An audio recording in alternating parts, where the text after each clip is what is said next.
la famille. Thank you so much for being here, taking the time to talk to us. Thanks for the invite.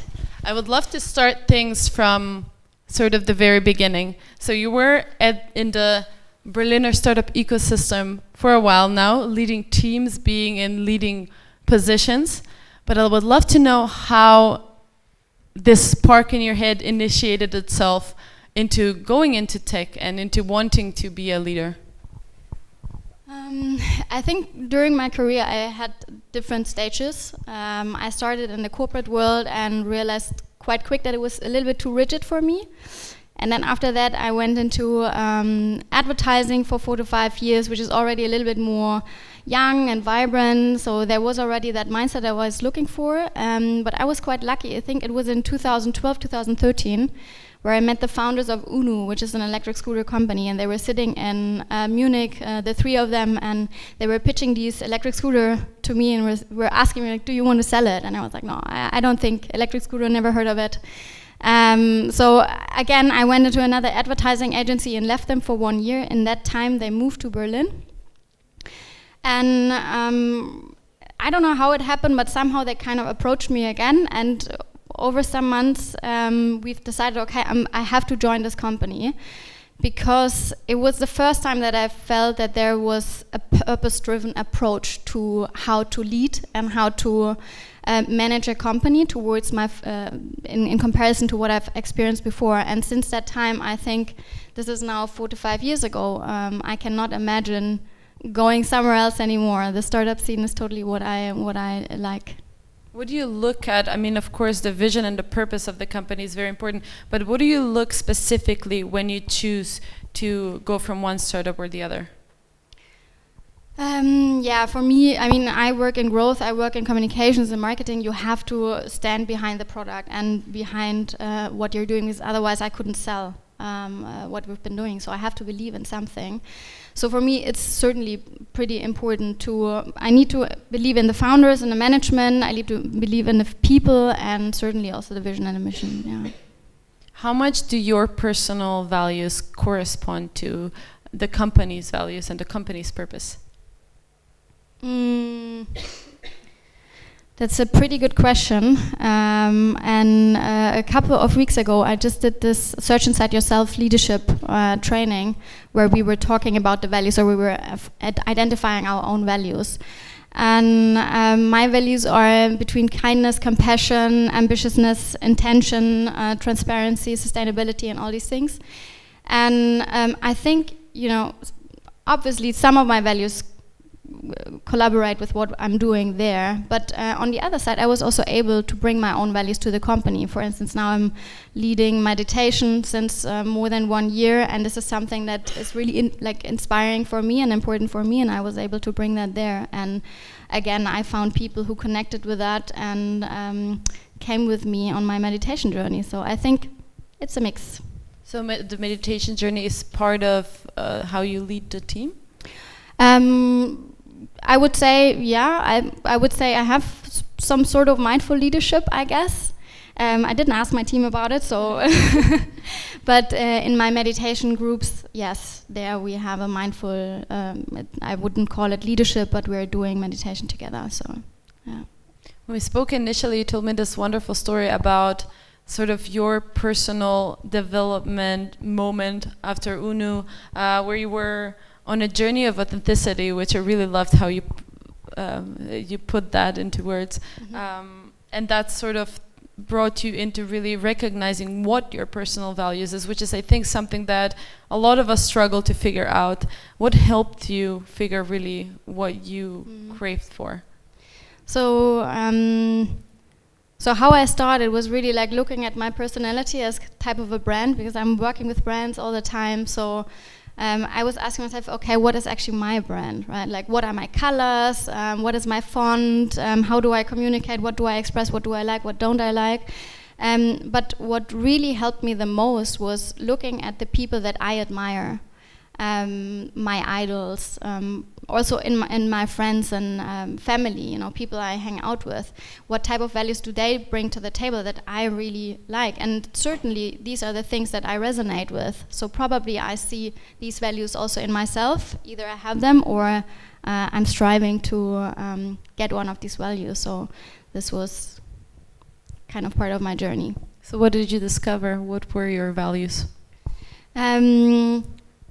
You know, I think one of my intentions is really, I'm also vegan, by the way, since 2 years. So for me, it's really important to be sustainable to the environment and to other living species. So for me, one of my main values is to be kind to everyone, and that also helps me in my day-to-day life when I have certain situations where I feel it's complicated. I try to practice to see, okay, what is actually the intention of every individual.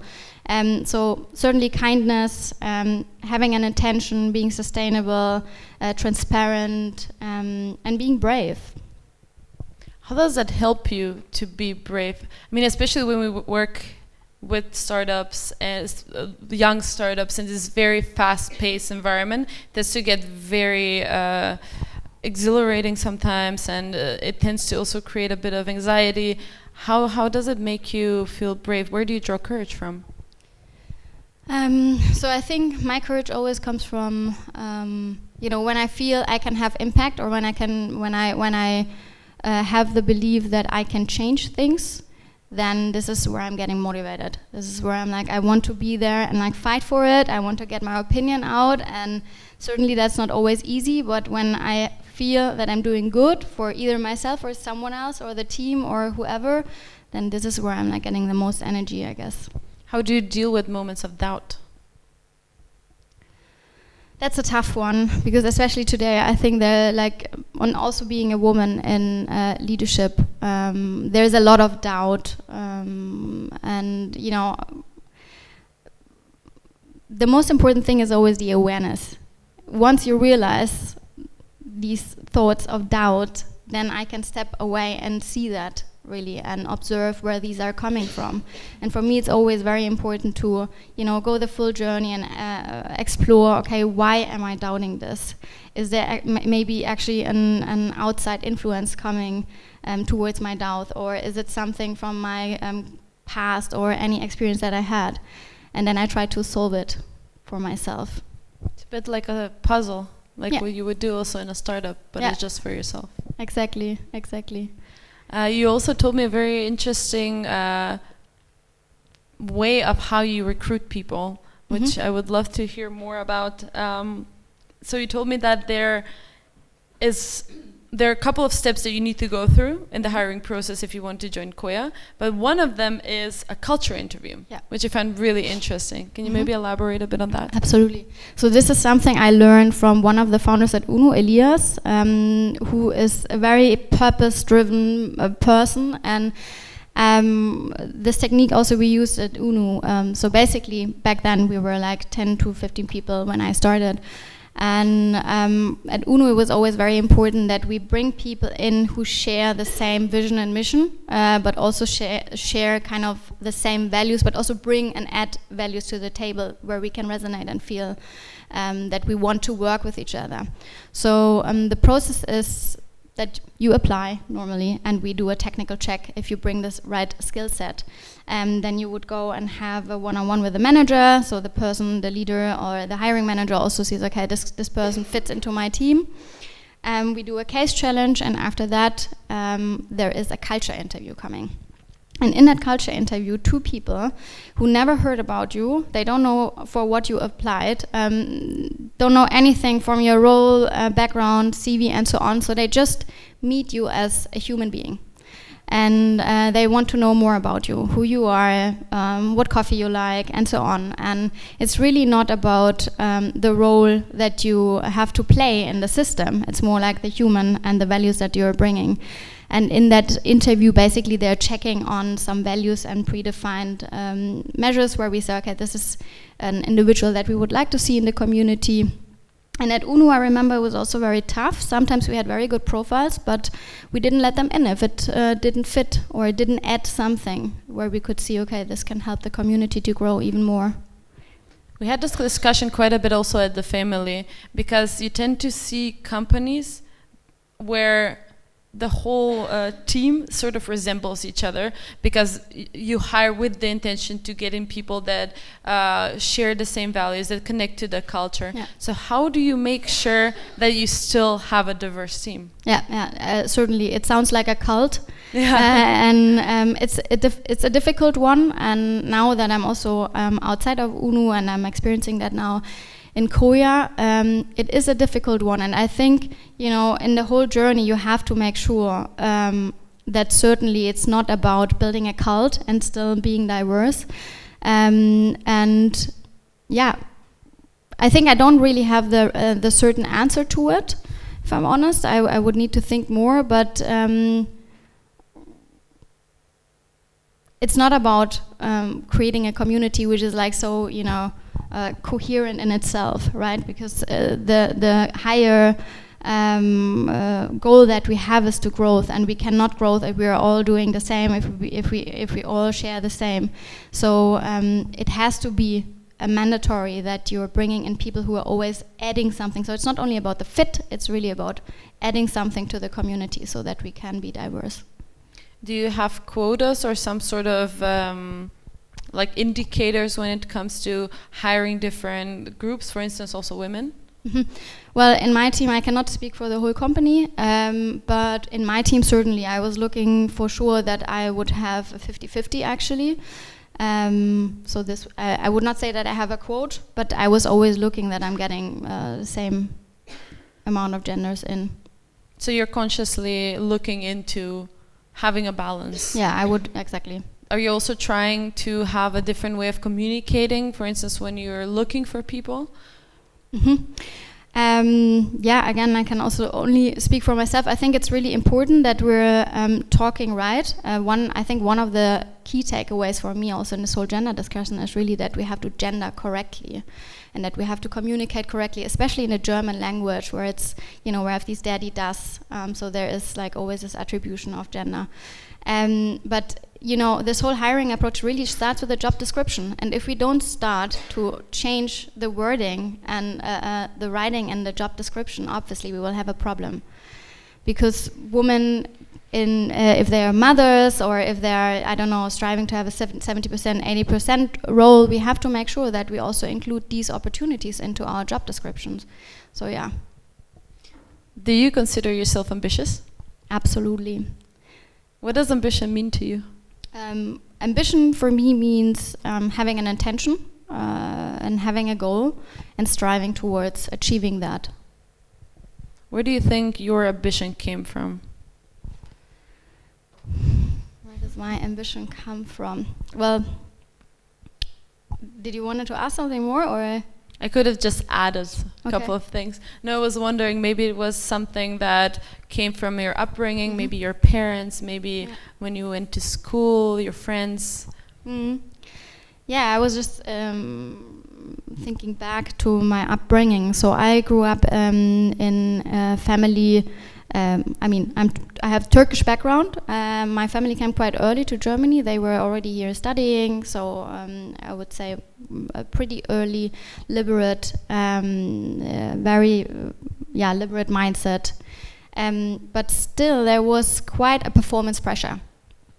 And when I look back to, you know, I have quite creative and entrepreneurial upbringing, because my father has a publishing house, so there was always like reading and publishing events and so on. But I went to a school which was highly IQ driven. So they, like, every week I would have math, chemics and physics tests, and so I needed to work hard, because you were also not allowed to get below 3 actually, so it was like quite tough. But on the other side, I also really enjoyed it, I have to say. I really enjoyed performing, but I think this is also what really, you know, formed me in being ambitious, and I guess that's my conditioning. What do you think has been sort of the key challenge or the key push for you to climb up this career ladder and you know, reach a position like yours, I mean, you are now the VP of Growth at Coya, which is an incredible company to lead.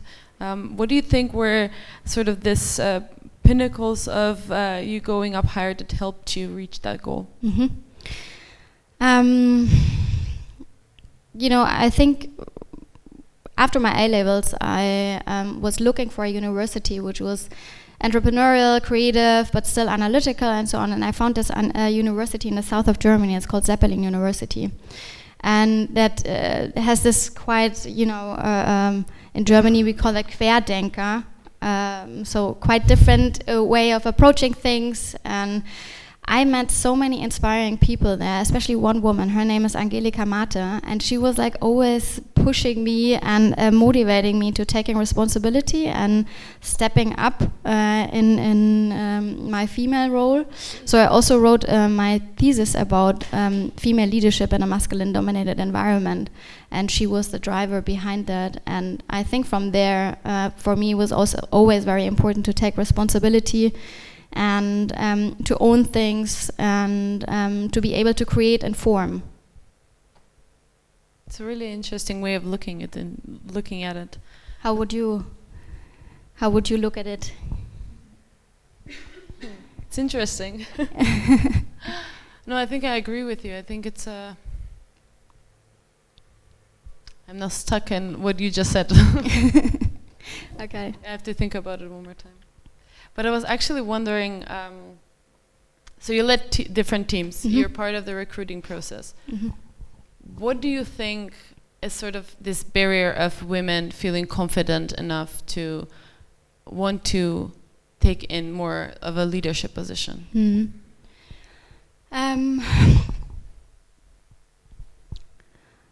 You know, one thing that I experienced, so I work in fintech.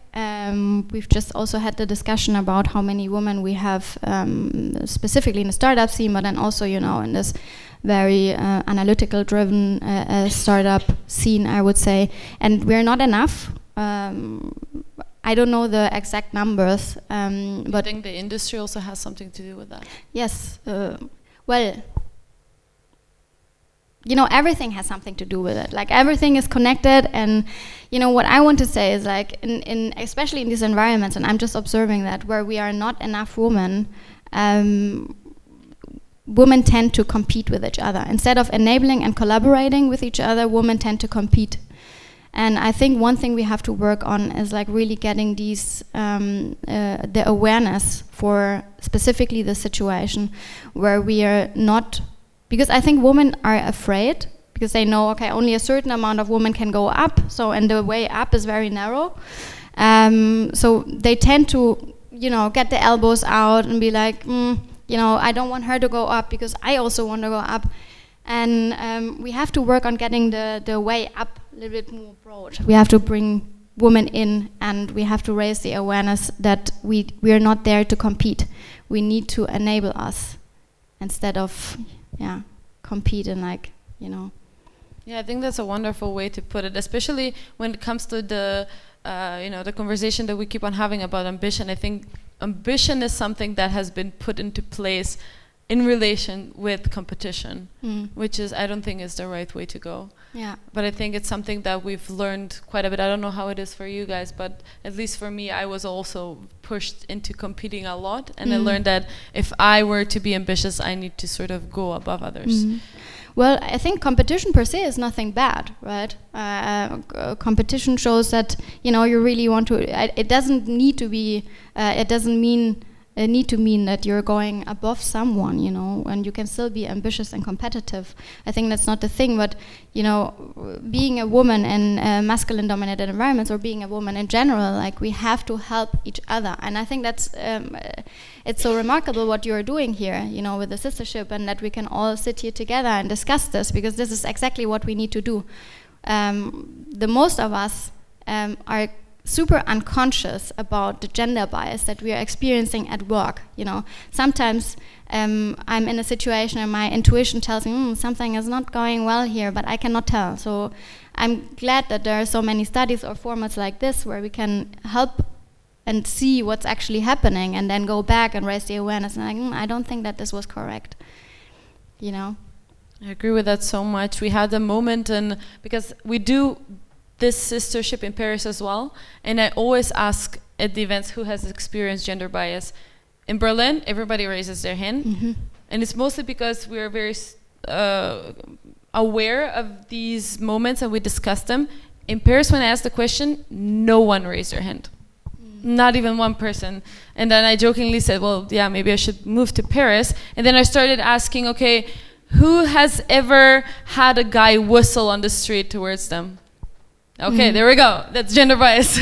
Who has ever felt uncomfortable during a meeting? Raise of hands. But you put that so much on the side because you either don't want to consciously contemplate it because it's not an easy subject to think about, and it also hurts to know that it's like that and that you cannot really, you know, change it abruptly. So I think you create this like pink bubble where you just sit comfortably in it, push those thoughts aside, and just look ahead. And I think it's so important to take that aside and be open about this conversation. Absolutely. I totally agree. And since we're talking about bias, you've worked with executives and with founders that are mostly male. Have you yourself experienced gender bias when it came to being in a meeting, leading a discussion, leading a team, maybe even part of the growth decision, fundraising? Yeah, totally. I think one of the biases that I always experience in my life, I look 8 years younger to what I am. So there is like people tend to underestimate me.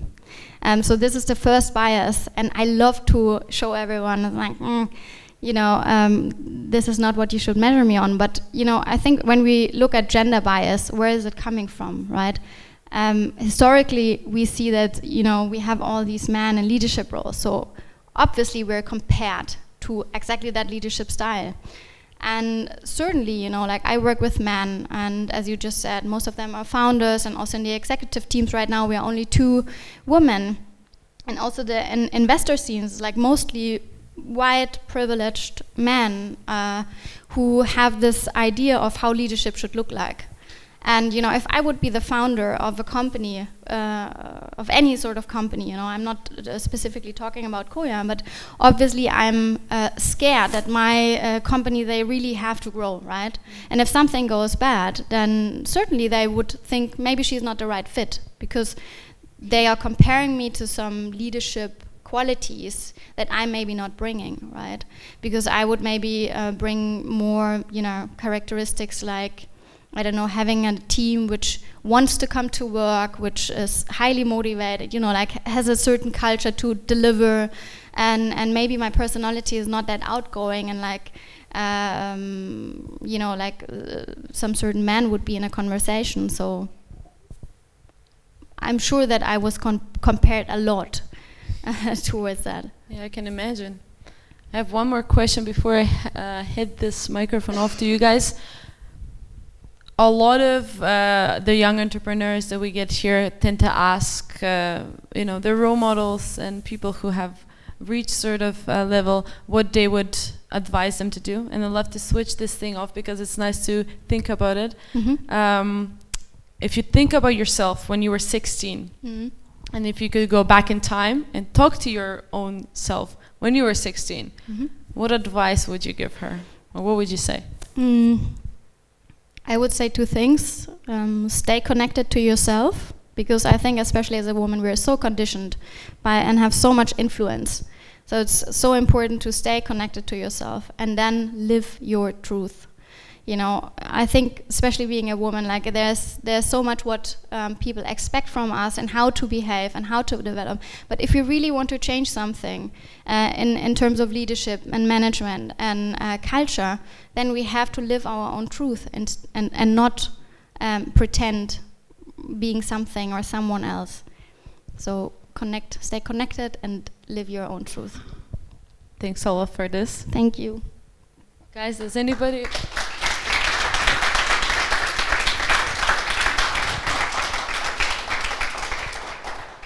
Does anybody have a question? I can pass on the mic so it's easier to hear. Anybody want to ask something?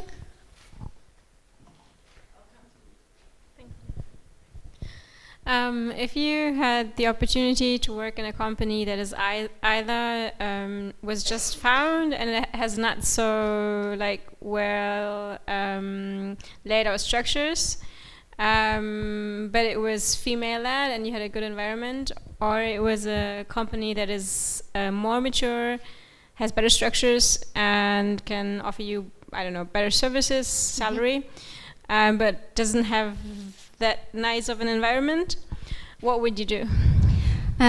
So I would certainly not look for the gender, if I'm honest. The most important thing for me is that I am able to create. I need to see this space of creation, otherwise I'm not getting creative. So in this case I would go to the first option, because obviously there is not so many processes implemented, and this is where I can also see my skill set fitting more. Thanks. Hi. Hi. Is it on? Yes. Okay, perfect. I just Google stalked you and I saw that you are leading a roundtable. Yes. Can you talk about that? Yeah, and my second sure. question is, since you're a vegan and I'm a vegan too, Nice. can you also talk? Hi. Can you also talk about your perspectives on vegan entrepreneurship? So the first question was my female roundtable. So when in 2015 I realized that I'm surrounded by so many amazing women out there, and I was craving to have these conversations, like type of conversation that we have right now. So back then I founded the female roundtable. Now it's called Planet Y. So I did a brand shift last year, and we were meeting on a monthly basis. Now we are on a quarterly basis because my energy is currently flowing into this new startup. But there we have an amazing group of women. We're sharing very intimate talks. It's all about really enabling and each other, and everyone brings something to the table. So we have workshops, we have impulse talks. Everyone has a different background. So we did a Strengths Finder course. We were inviting also experts. We were talking about gender, how gender historically evolved, and all sorts of things.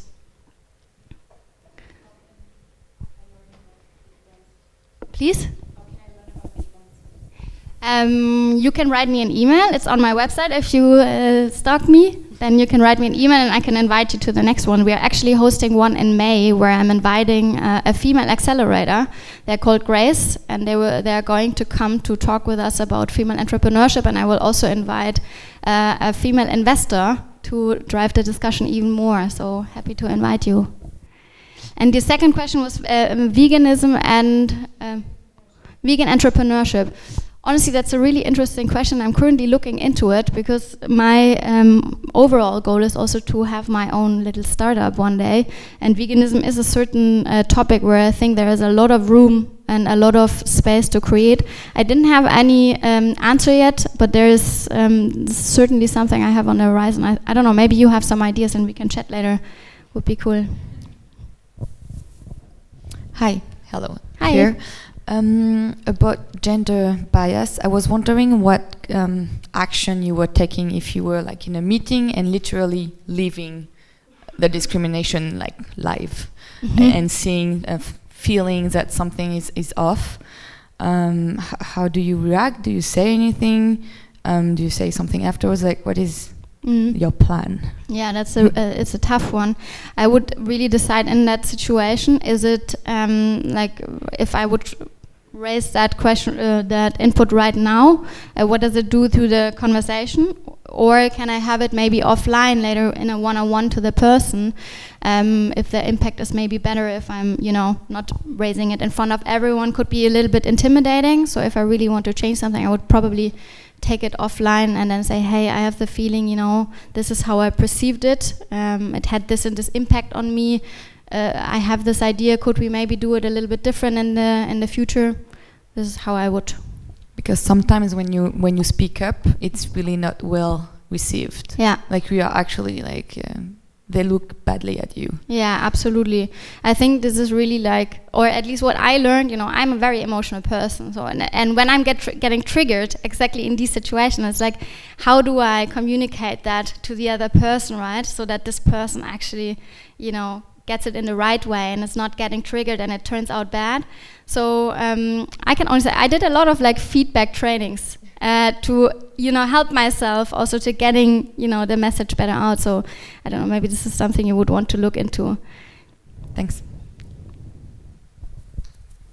I would just like to add on as well to that question, maybe make it wider or more specific. So for example, as a person who works, in executive level, you would meet a lot of investors, and sometimes investors, or most of the time, investors are white males, and there's a specific talk or specific humor you would experience, right? So how would you react to the joke being made on a gender-specific basis? Would you laugh? Because people will look at you because you're only female in the room. So what would be, that kind of reaction, and what would be something that you would be like feeling good about afterwards? Because is it?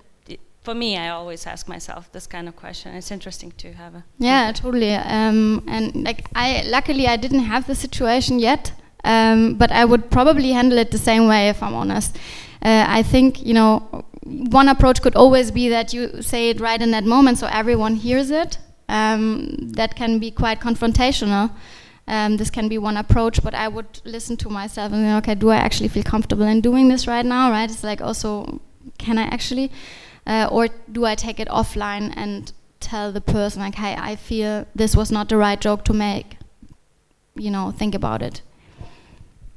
Beautiful. Thanks a lot, guys, for the questions. If you have more, you can ask Yasemin afterwards. Thank you, Yasemin, for this. Thank you very much.